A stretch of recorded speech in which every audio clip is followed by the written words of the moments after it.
Bandam, Oh. ano si Ate Lisa? Yun. Wala doon si Tirita. By 2 pa eh. Bakit? Tapos, Tirit wala doon. Wala rin? Saan nagpunta? Pagka umayas, tatampo. Ba't ano bang ginawa mo? Sino? Ikaw? Hindi eh. Natapon ng basura eh. Ba't nagtampo ka mo? Natapon ng basura. Bakit ano? Ano nangyari? Ba't sabi mo lumayas? Ha? Hindi. Tatambay. Saan ba siya nagpunta? Sa Tirit si ate. Hanapin mo nga doon. Tara, punta natin. Hindi, inom na ako tubig. Ha? Mamaya na. Hindi, huwag eh. Hindi ka naman. Ano bang kinain mo? Ha? Wala ka. Nanapin na natin si Ate Lisa. Nawawala doon mga kababayan si Ate Lisa. Nag-alala kami kay Ate Lisa. Ano kaya nangyari? Isa lang. Tama na. Isa. Bilisan mo na. Naku. Oh. Bilis. Hanapin natin. Hanapin natin. Sombrero ka para ano. Nawala eh. Yung mga kababayan. Taranta kami lahat dito. Kasi nakaraan, sabi niya, uwing-uwi na siya sa ilang lugar. Hanapin natin, ha? Pag malamin ni Bine, malamin niya. Hanapin niya. Maano ni yung asawa niya. Daddy Frankie, dito mga tayo sa likod. Una natin, by 2 po. Opo. Sa CR, nakita mo na. Ano bang kulay chinilas niya? Kulay blue. Okay, wala pa rin? Hindi ka nagpunta. Nanap niyo po dito sa kuba? Wala, lahat yan wala.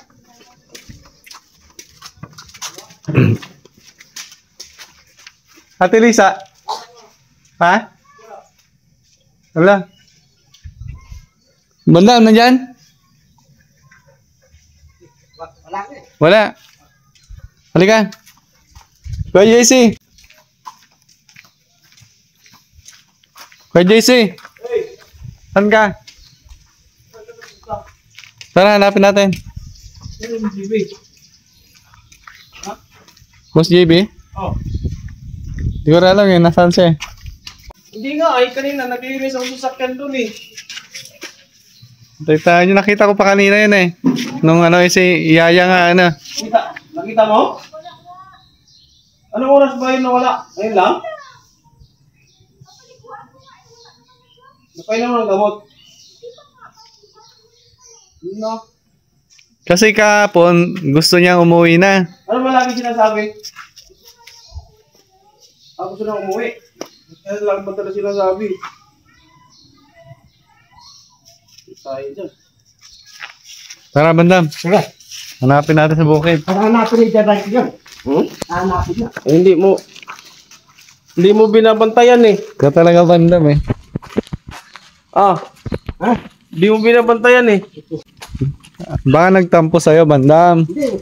Hindi mo binigyan ng tinapay. Si Tirita. Huwag ka kumain kasi, bigyan mo rin. Ikaw lang kasi kumakain eh. Kaya lalo kang tumataba eh. Ha? Oo. Dito muna tayo, sa kabila. Baka nandyan sa putikan yan. Oo. Yan nata. Ay, iba. Ito yan, malaki yan. Mataba eh, no? Malaki. Nakakwenta mo ba, Kuya JC? Ate Lisa? Hindi nga eh. Ay, hindi. Si Bandam kasi, pag kumain sa umaga, siya lang. Hindi, ikaw lang kumakain sa umaga. Ikaw. Ano, Bandam? Pumunta dyan kaya? Alam niyo ba noon papalabas? Alam ba niya papalabas? Pagka tadyan nun.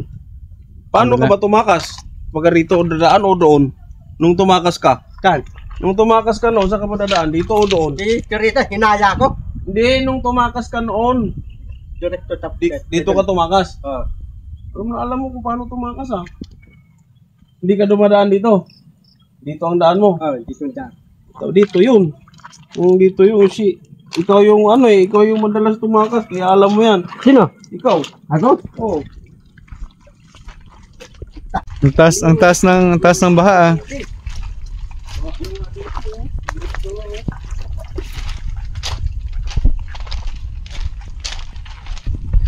Titi. Hindi ka magsesereta. Wala si Ate Lisa. Ito, di binigyan ng pagkain, nagtampo. Siya lang kumakain sa umaga. Ha? Natampihan mo ako eh. Sabi mo, titireta, huwag mo bibigan. Hindi, pag kumakain ka sa umaga ng tinapay, bigyan mo rin siya. Bigyan mo kasi bandam. Ha? Natampihan ako titireta, hindi ko bibigan eh. Yun na. Oh, tapi daw, kusog na. At tapi. Wala saan siya. Ito si Ate Lisa. Ha? Baga sampai teras eh. Ito sa tire. Saan ka? Diyan madalas yan, di ba? Ha? Tuwing umaga. Oo. Bakit wala? Pudan. Bakit wala? Natapon ng Kasi- basura. Umain ako. Ah, hindi mo binigyan Puro ka kasi siguro. cellphone, hindi mo tinitignan. Titireta. Oo. Bakit hanapin na yung gagaran ko yun? Anak ka, bakit? Pinabayaan mo? Hindi ko bayani. Wala saan siya? Pagka doon sa daan. Ay, tingnan mo. Pagkakalitan ka ni Daddy Frankie. Dalaw tayo. Problema na naman yung bandam. Sa TV. Bakit? Ha? Ay, ikaw bahala maghanap dyan kasi hindi mo pinapabayaan mo, puro ka cellphone. Sino? Ikaw. Umain ako eh. Tapos basura eh. O, tapos? Nauupo lang eh. O, uy, naupo din nandyan. Inaanap ni Yaya. O, sana. Oh. Hanapin mo. Ala ka, pagdating ni Daddy Frankie, wala ka. Anong plano mo, bandam? Ha? Anong plano mo? Ha? Ha? Anong plano mo? Hanapin natin ngayon. Bapun- Dalaw tayo. sa TV. bapunta ng ano? Tatlo tayo. Problema na naman natin yung bandam. Ha? Eh no. Ano si Teresa? Saan? Ayun. Ayun Saan pala eh. pumunta? Ayun pala eh. Nakapit bahay. Bahay lang pala eh. Kala ko, umakas. Kala mo tumakas. Bahay si Teresa eh. Kaya, tawagin mo. Pinag-alala mo si Bandam at si Lisa, ha? Alala ako. Tawagin mo, dali. Sabi ka, Telisa. sabi ko, huwag mo umalis. Ayoko na. Ha? Uwi na ako. Dito na lang ako sa... Saan ka, mami? Dito na lang ako. Bakit gumagala ka na? Lala, nag-aalala si Bandam.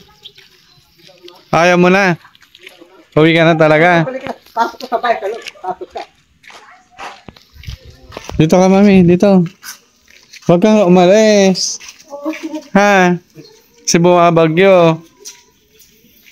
Nag-aalala kami sa'yo, Mami Lisa. Wala. Wala. Gumala ka pala, aga-aga.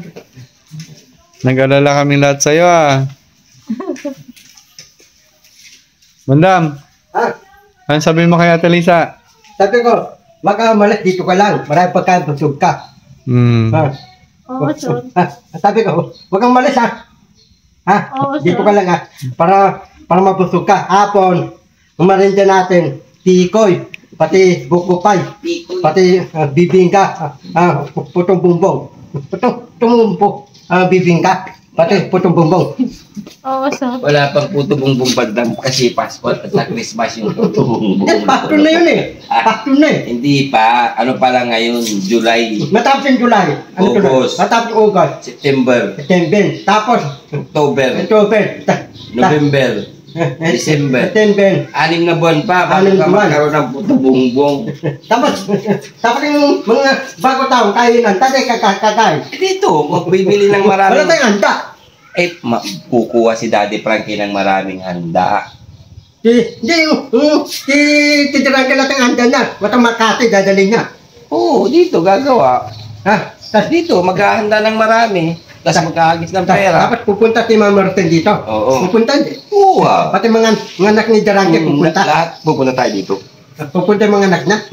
Lahat. Hindi, bago tayo pasto, dito na dadanapin. Oo, Pasko, New Year. Diba dadanapin?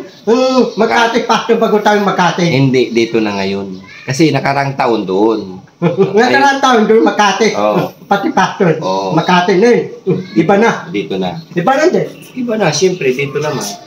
Daldal talaga si Bandam eh. Mami Lisa, dito ka lang ha. Huwag kang umalis ha. Dito ka lang ha, huwag kang malis ha. Oo, sir. Oh. Kasi gusto niya na talagang umuwi. No? Opo, gusto niya lang umuwi. Dahil sa anak niya. Palagay ko tama, no? Gusto niya na makasama talaga yung mga anak niya. Opo. Kaya, liliwanil. Ano kaya magandang para sa kanya po? I-comment ng mga kababayan natin po? Yes. Usapin natin si Daddy Frankie. Ikaw, kausapin mo, sir. Kausapin ko si Daddy Frankie. Oo, sir. Sulukan mo naman ako. Gusto ko na umuwi sa bahay namin, sir. Kaya bakit? Talagang, magaling ka na talaga. Oo, sir. Kaya mo nang mag-alaga sa mga anak mo. Oo, sir. Kaya mo nang paliguan sila, ayusan yung mga damit nila pag papasok sa school. Oo, sir. Kaya mo na. Oo, sir. Ayaw niya akong palibutin si Daddy Frankie, sir. Hindi ka niya payagan? Oo, sir. Hindi kasi hindi ka papayagan ni Daddy Frankie kasi hindi pa natatapos yung yung check-up mo. Bakit? Oo, meron pa. Kasi hindi naubos yung gamot mo. Oo, sir. Kapag naubos na yun, papayagan ka na ni Daddy Frankie. Pag naubos yung gamit ko, papayagan na ako. Pag naubos yung gamot, tapos tuloy na talagang oo, nararamdaman namin na talagang may ang laki na ng pagbabago mo, na concern ka na sa mga anak mo, kung paano mo sila alagaan, gusto mo nang bumalik doon sa bahay niyo. Oo, sir. Pero Gusto ko na umuwi. pero hindi pa kasi natatapos yung naubos yung mga gamot mo para tuluyan na talagang walang pag-aalinlangan si Daddy Frankie na kapag binalik ka na doon, hindi na siya mag-aalala na babalik ka pa sa dati mong sitwasyon. Oo, sir. Gusto ko na umuwi, sir. So, alam kong payagan niya ako. Sige, sasabihin natin kay Daddy Frankie. Ito ang sasabi sa'yo. Oo. Sabihin natin sa kay Kuya Sam. Sinabi ko na kay Kuya Sam, gusto ko na umuwi, sir. Sabihin natin kay Daddy Frankie. Ito ang sabi sa'yo. Pagdating, kasi si Daddy Frankie Tulungan mo ngayon. naman ako, sir. Sige. Yung mga kababayan, gusto na ni Ate Lisa na makapiling talaga yung mga anak. Oo, sir. Kaya mo na ba talagang alagaan yung mga anak mo? Oo, sir. Kaya mo nang paliguan araw-araw? Oo, sir. Ayusan ng mga uniform nila? Oo, sir. Pero gusto ko na umuwi. Dito, tulong-tulong ka dyan sa kusina muna. Oo, sir. Parang practice mo na. Oo, Tanong mo sir. kay Yaya, kung anong gagawin para pag nakita ng Daddy Frankie na tumutulong ka na dyan sa kusina, sigurado na siya. No? So, alam mo na magluto, alam mo na magubos. Pag magaling ka, uuwi ka na, sir. Oo. Kailangan tulungan mo si Yaya dyan, kung ano yung gagawin, maglaba ng damit, maglaba ka na ng sarili mong damit, ayusin yung mga damit mo, no? Para papayagan ka lang ni Daddy Frankie bumalik ka sa mga anak mo. Kailangan ikaw na naglalaba ng damit mo, magluluto kayo ni Yaya, sasali si Yaya, na. Sige, tapos sabihin natin kay Daddy Frankie. Ako sasama ko. Mga kababayan, gusto na talaga ni Ate Lisa. Ni Ate Lisa talaga na makapiling ang kanyang mga anak at asawa at Tatay Benny. Ano na yung pangalan ng mga anak mo? Sino ka? Kilala ako. Ay, yung pangalan ng bunsong anak mo? Junjun. Yun daw mga kababayan. Kilala na po niya yung mga anak niya. Ano mga pangalan niya. Kaya gusto nang bumalik. Umagang ito is talaga nag-alala po kami. Yun pala nagpunta dun sa kuya ko. Sige yan mga kababayan, talagang gusto na ni Ate Lisa na makasama yung mga anak niya. Kaya hayaan mo, malapit na natin malapit na, no? Hintayin mo na lang. Oo, sir. Mga kababayan, si Ate Lisa. Balik ka, pag pupunta ka doon, balik agad dito ha. Oo, sir. Para hindi kami mag-alala, Oo, sir. magpaalam ka para hindi mag-alala si Kuya Sam, Kuya JC, hindi mag-alala si Bandam. Nag-alala si Bandam kasi hindi kanya makita dito. Oo, sir. Sige. Ayan, mami. Huwag ka na umalis ulit ha. Dito ka lang ha. Oo, sir. Sige, para di kayo mag-alala na. At ang buong kababayan natin, lahat ng kababayan natin. Na? Oo, Kasi tulad ni Ate Clara, umaalis. So, wag na natin gayahin sa Ate Clara, na. oo, Nakakaintindi naman si mami. Ano po? oo, sir. Very good na si mami. Sige po mga kababayan, hanggang dito lang po ang ating update kay Ate Risa. So maraming salamat po sa pagmamahal at pagsuporta kay Daddy Frankie Official at sa buong team. Maraming salamat po. So, abangan po ang susunod na kabanata sa buhay nating Lisa. Hanggang sa muli po mga kababayan. Please like and share, subscribe Daddy Frankie sa kanyang YouTube at Daddy Frankie Official sa Facebook. Maraming salamat po. Have a nice day everyone. Ingat po ang lahat, lalo na masamang panahon. God bless po. Maraming salamat.